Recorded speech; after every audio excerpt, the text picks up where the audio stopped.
것은 여러분이 누군가에게 편지를 만약에 쓴다면 그 편지를 받는 사람에게 무언가 할 말이 있다는 것을 의미합니다. 요즘에는 거의 편지를 쓰는 사람들이 많이 없고 찾아보기가 힘들지만 조금만 오래전으로 돌아간다고 하면 많은 사람들이 이 카톡이나 메신저 대신에 편지를 썼다는 것을 여러분이 기억하실 겁니다.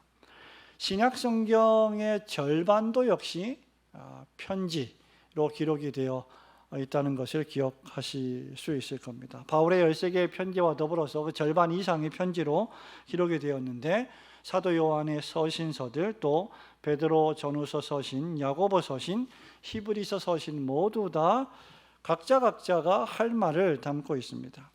유다서 역시 할 말을 기록을 하고 있는데, 유다는 무엇보다도 우리가 일반으로 받은 구원에 관하여 말하고 싶었습니다.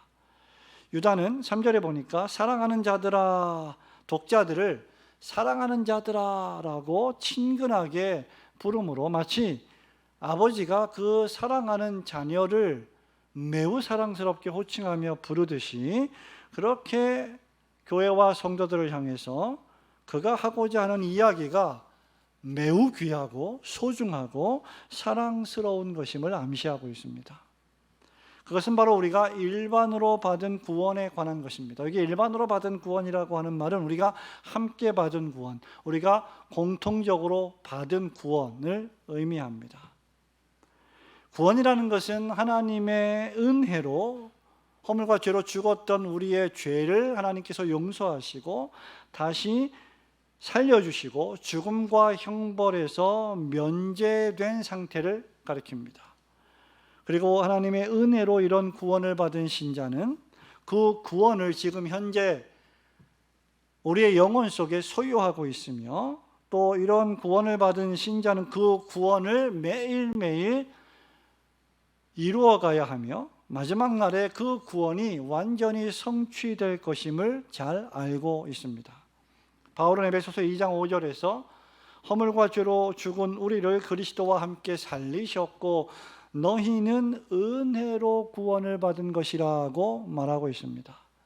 빌립보서 2장 12절에 보면 너희가 나 있을 때뿐 아니라 더욱 지금 나 없을 때에도 항상 복종하여 두렵고 떨림으로 너희 구원을 이루라고 권면했습니다. 마찬가지로 유다 역시 이런 구원의 과거성, 과거에 허물과 죄로 죽었던 우리를 구원하셨던 하나님의 그 구원, 그리고 지금도 성령님을 통해서 우리를 구원해 가시는 성령님의 그 구원, 그 구원의 현재성, 그리고 마침내 예수 그리스도께서 다시 오실 때 완성될 우리의 구원, 구원의 미래성에 대해서, 즉 종말론적인 구원에 대해서 풍성하게 이야기하고 싶었습니다. 근데 그러던 차에 구원을 포함해서 소아시아 여러 교회와 성도들에게 긴급하게 권면해야 될 필요성을 느끼게 되었습니다. 그것은 바로 우리가 함께 받은 구원의 관계에서 우리 믿음의 도와 복음을 허물어뜨리려는 늑대와 같은, 이리와 같은 거짓 교사들의 가르침과 그것에 미혹된 교인들에 대해서 경고하고 권면하는 것이었습니다.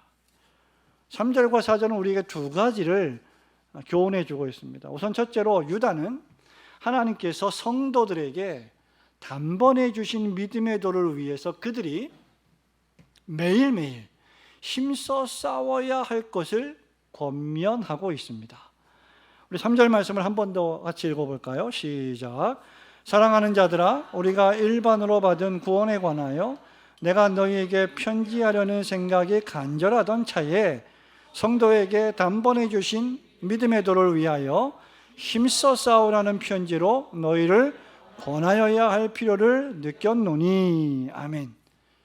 유다가 권면하고자 했던 내용은 두 가지입니다. 3절에서 하나는 성도들이 하나님께서 그들에게 단번에 주신 믿음의 도를 굳게 확신해야 한다는 것이며, 동시에 다른 하나는 그 믿음의 도를 위해서 힘써 싸워야 한다는 권면입니다. 그러니 우리가 받은 믿음의 도가 무엇인지 우리는 알아야 하고, 뿐만 아니라 이 믿음의 도를 지키기 위해서 싸워야 한다, 분투해야 한다, 애써야 한다, 노력해야 한다는 것을 말하는 것입니다. 유다는 이 권면을 매우 시급하게 할 필요성을 느꼈다라고 썼습니다. 왜냐하면 당시에 소아시아의 여러 교회들에게 선악 목자와 같지만 양떼들을 위하는 것 같이 그렇게 다가서지만, 은밀히 그렇게 교회 안에 들어오지만 늑대와 같이 양떼들을 미혹하고 잡아먹으려고 하는 거짓 교사들과 거짓 사상들이 등장했기 때문입니다. 이런 때에 성도들은 자신들과 사도가 함께 받은 구원, 사도를 통하여 우리에게 전하여 준, 복음 설교자들을 통하여서 우리에게 전파하여 준, 그래서 함께 일반으로 받은 구원에 대해서, 그리고 믿음의 도에 대해서 확신하고 있어야 한다는 것을 말하는 겁니다. 여기 믿음의 도가 무엇입니까? 그것은 성도가 받은 구원에 관계된 모든 것을 뜻합니다. 말하자면 예수 그리스도와 그분의 사도들이 전하여 준 십자가 구원의 복음, 그것이 구원의 도, 믿음의 도입니다.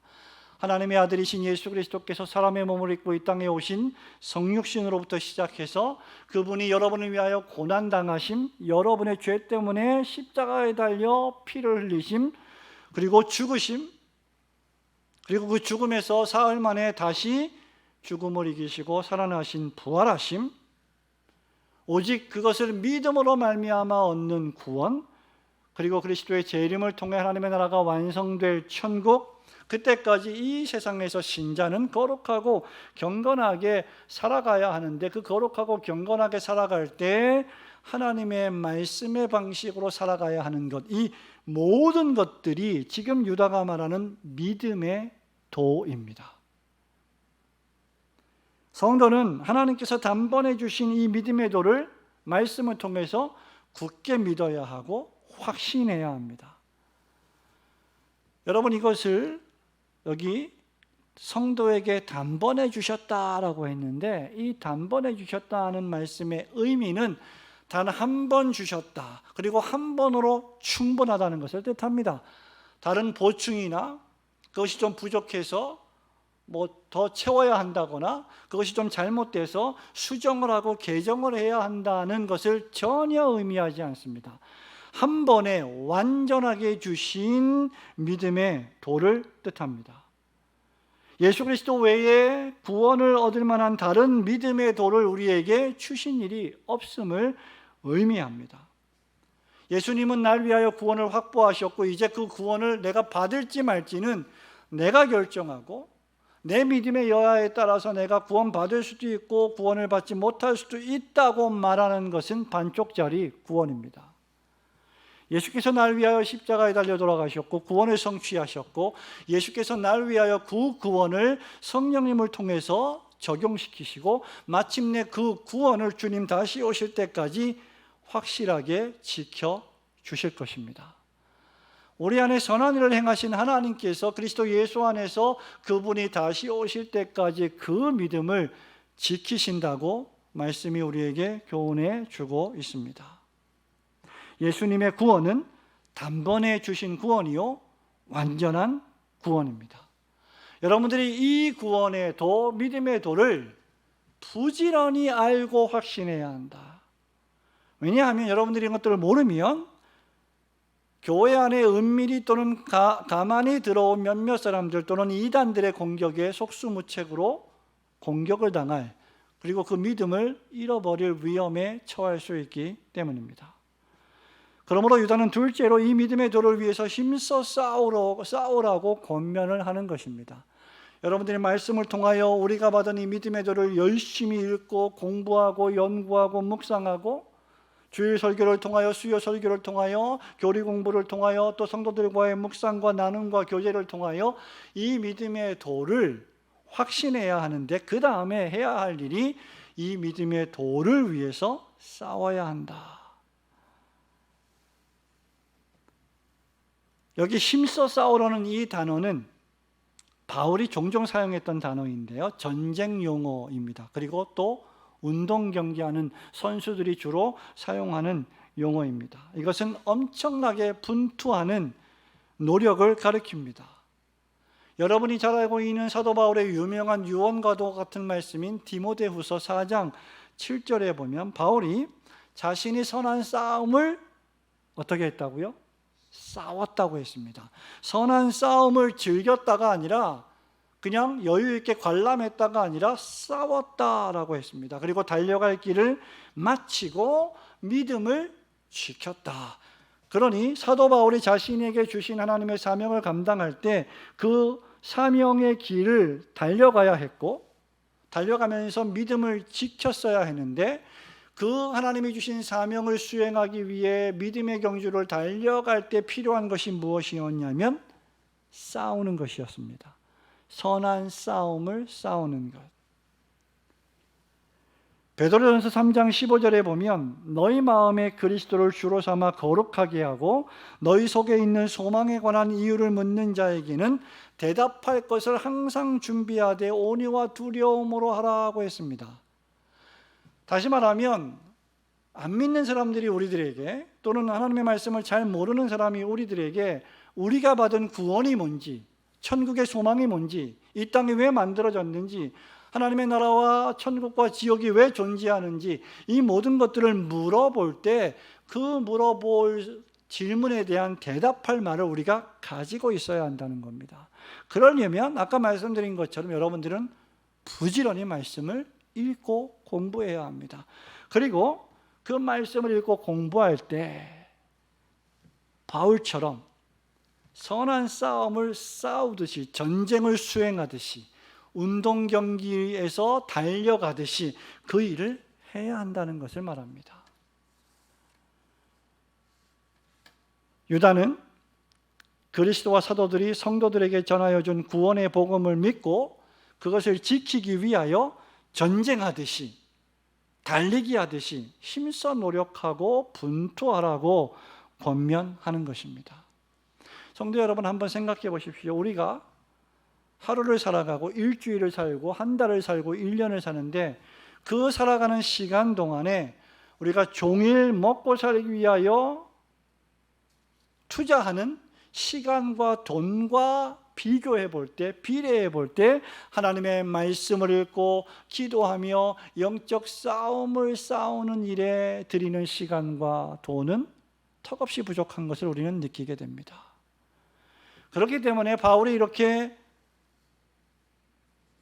싸우라고 하는 말, 또 유다가 이렇게 너희가 받은 믿음의 도를 위하여 힘써 싸우라는 말은 결코 과장된 표현이 아닙니다. 성도는 자기가 받은 믿음의 도를 지켜내야 합니다. 이 믿음의 도는 구원의 복음입니다. 구원의 복음의 핵심은 예수 그리스도이십니다. 그렇다면 성도는 예수 그리스도로 말미암아 우리에게 전하여 주신 십자가 복음의 도와 말씀을 반드시 지켜내도록 매일매일 수고하고 애써야 한다는 것입니다. 그렇기 때문에 여러분이 수요일도 나와서 예배하며 말씀을 들으며 기도하는 것이죠. 우리가 주일날 교회 나와 예배드리는 것은, 또 수요일날 이렇게 일주일에 하루를 주중에 나와서 기도하는 것은 단순히 종교적인 의무를 다하기 위해서가 아니라, 우리의 삶 가운데 종교라고 하는 액세서리가 하나 더 붙어 있으면 좋으니까 나오는 것이 아니라 우리가 받은 믿음의 도를 힘써 싸워야 하기 때문입니다. 우리가 그렇게 생각한다면 우리의 신앙생활이 얼마나 조금 더 분투해야 할 요소인지를 생각할 수 있게 될 것입니다. 이 편지를 마감하는 마지막 부분인 유다서 20절을 한번 보십시오. 여기서도 동일한 이야기를 하고 있습니다. 우리 한번 20절을 같이 읽어볼까요? 사랑하는 자들아, 시작. 사랑하는 자들아, 너희는 너희의 지극히 거룩한 믿음 위에 자신을 세우며 성령으로 기도하며, 믿음 위에 자신을 세우라고 또다시 권면을 하고 있습니다. 히브리서 설교자도 역시 히브리서 6장 11절 12절에서 이렇게 권면합니다. 우리가 간절히 원하는 것은 너희 각 사람이 동일한 부지런함을 나타내요. 즉 사도들인 우리들과 같이 너희들도 동일한 부지런함을 나타내요. 끝까지 소망의 풍성함에 이르러 게으르지 아니하고 믿음과 오래 참음으로 말미암아 약속들을 기업으로 받는 자들을 본받는 자 되게 하려는 것이니라. 그러므로 성도 여러분, 하나님께서 여러분에게 단번에 주신 이 완전한 믿음의 도를, 여러분 영혼 안에 있는 그 구원의 도를 지키는데 방해가 되는 장애물들이 있다면 제거하시고 이 믿음이 더욱 강해질 수 있도록 부지런히 힘써 싸워 말씀과 기도하는 생활 가운데 여러분의 믿음을 강하게 하시기를 주님의 이름으로 축원합니다. 두 번째로, 유다는 왜 이렇게 믿음을 위하여 힘써 싸워야 할 것을 권면해야 할 필요성을 느꼈느냐 하면, 그 당시에 하나님을 믿는다고 하면서도 도리어 하나님이 주신 은혜를 방탕으로 바꾸는 자들이 있었기 때문입니다. 그래서 하나님이 우리에게 주신 은혜를 도리어 방탕한 것으로 바꾸는 자들이 있다는 것을 경고해야 할 필요성을 느꼈던 것입니다. 4절을 한 번 더 우리 보겠습니다. 시작. 이는 가만히 들어온 사람 몇이 있음이라. 그들은 옛적부터 이 판결을 받기로 미리 기록된 자니 경건하지 아니하여 우리 하나님의 은혜를 도리어 방탕한 것으로 바꾸고 홀로 하나이신 주제 곧 우리 주 예수 그리스도를 부인하는 자니라. 아멘. 여러분, 이 말씀은 왜 성도가 여러분에게 하나님께서 단번에 주신 이 믿음의 도, 예수 그리스도의 복음의 메시지를 있는 그대로 지켜내야 하는지의 이유가 됩니다. 그 이유 가운데 하나가 무엇이냐라고 할 때 그리스도의 교회에 가만히 들어온 자가 있었다는 것이죠. 여기 가만히 들어왔다는 말은 은밀히 들어왔다, 또 다른 표현으로는 침입자라고 하는 의미입니다. 참된 교회의 믿음을 허물기 위하여 은밀히 들어온 거짓 교사들, 거짓 선지자들을 가리킵니다.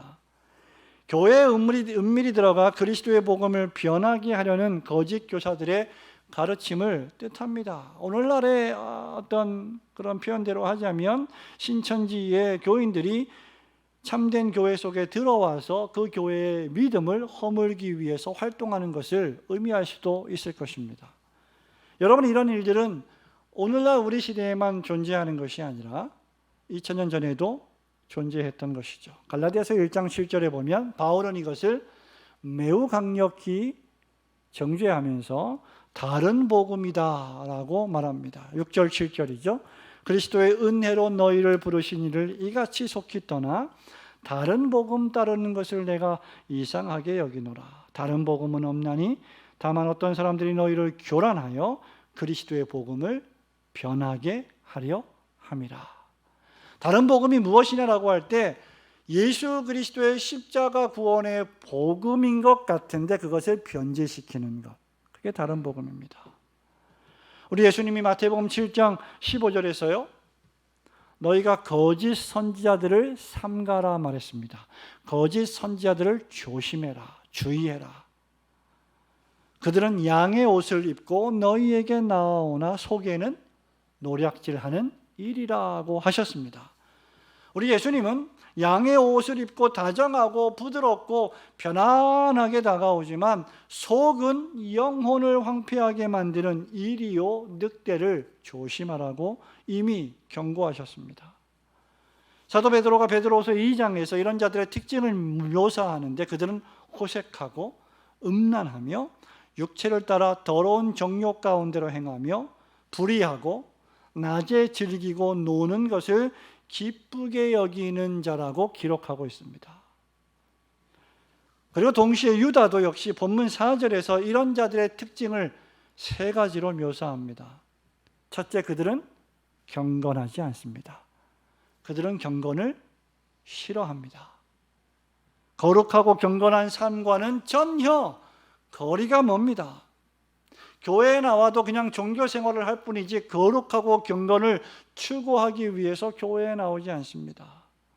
그들은 죄를 지으며 악한 이 세상의 삶의 방식을 따라 살아갑니다. 그들의 생활의 표준은 하나님의 말씀인 성경이 아니라 세상의 가치관입니다. 세상의 문화입니다. 그들은 하나님을 안다고 말은 하지만 실제로는 하나님 없이 살아가는 사람들입니다. 바울은 이런 사람들을 가리켜서 디모데 후서에서 경건의 모양은 있으나 경건의 능력은 부인하는 자라고 했습니다. 경건의 능력은 부인한다, 이 표현의 원어의 뜻은 경건의 능력을 체험하지 못한 자이다 라는 뜻입니다. 두 번째는 하나님의 은혜를 방탕한 것으로 바꾼다고 했어요. 여기 방탕한 것은 종종 성적인 죄로 묘사됩니다. 이 사람들은 중요한 것은 구원이지 삶이 아니라고 말합니다. 구원을 받았으니 우리가 어떻게 살아도 상관이 없다고 말을 합니다. 구원을 받는 것은 육체가 아니라 영혼이지 육체로 어떻게 살아도 아무 상관이 없다고 말합니다. 이런 사상의 기초로 주후 2세기에 초기 교회를 어지럽혔던 이단 가운데 하나가 바로 영지주의 이단이었습니다. 우리의 영혼은 거룩하지만 우리의 육체는 불결하다. 여기서 성속 이원론이 나오게 됩니다. 종교적인 것은 거룩하고 세상에서의 삶은 불결하다. 그래서 우리가 구원을 받으려면 수도원에 가야 되고 거룩한 일에만 우리의 모든 시간을 써야 한다라고 말한 것입니다. 그러나 바울은 로마서 6장 1절과 2절에서 정확히 이런 사상을 정죄합니다. 그런즉 우리가 무슨 말을 하리요? 은혜를 더하게 하려고 죄에 거하겠느냐? 그럴 수 없느니라. 죄에 대하여 죽은 우리가 어찌 그 가운데 더 살리요?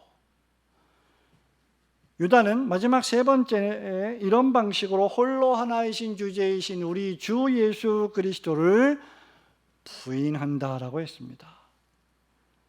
여러분, 그들은 예수 그리스도께서 하나님의 아들이 아니시며 따라서 예수님은 우리의 삶의 주권자도 아니시라고 주장하므로 예수 그리스도의 신성과 주권을 부인했습니다. 예수님이 우리의 구세주일지는 몰라도 예수님이 우리의 주님이 되시지는 않는다. 이것이 19세기, 20세기의 신학적인 주제권 논쟁이었는데요. 다시 말하면 예수님이 나를 구원하시는 분은 맞지만 내 삶을 지배하고 다스리시는 분은 아니다 라는 말입니다. 그러나 사도 요한은 요한일서 2장 22절에서 이렇게 말했습니다. 거짓말하는 자가 누구냐? 예수께서 그리스도이심을 부인하는 자가 아니냐? 아버지와 아들을 부인하는 그가 적그리스도니라고 말을 했습니다. 예수께서 그리스도이시다라고 하는 말은 예수께서 기름 부음을 받으셨다는 뜻이죠. 예수께서 우리를 위하여 기름 부음을 받으셨다는 뜻인데 구약 성경에서 구약 시대에서 기름 부음을 받는 사람들은 세 종류의 사람이었습니다. 누구였습니까? 제사장, 선지자, 왕이었습니다. 그러므로 예수께서 우리를 위하여 기름 부음을 받으셨다는 것은 예수께서 우리에게 말씀을 가르치시는 그 선지자시요, 예수께서 우리의 모든 죄를 깨끗하게 씻어주시고 용서해 주시는 그 제사장이시요, 예수께서 우리의 삶을 다스리시고 통치하시는 그 왕이심을 의미합니다. 그리고 우리가 예수를 믿는다고 할 때 우리는 그 예수님이 나의 선지자요, 나의 제사장이시요, 나의 왕이시요, 나의 주인이심을 고백하는 것입니다. 그러므로 이렇게 가만히 들어와 이러한 그리스도의 복음을 변절시키고 위협하는 일들이 벌어지고 있기 때문에 성도는 단번에 주신 믿음의 도를 위하여 힘써 싸워야 하는 것입니다.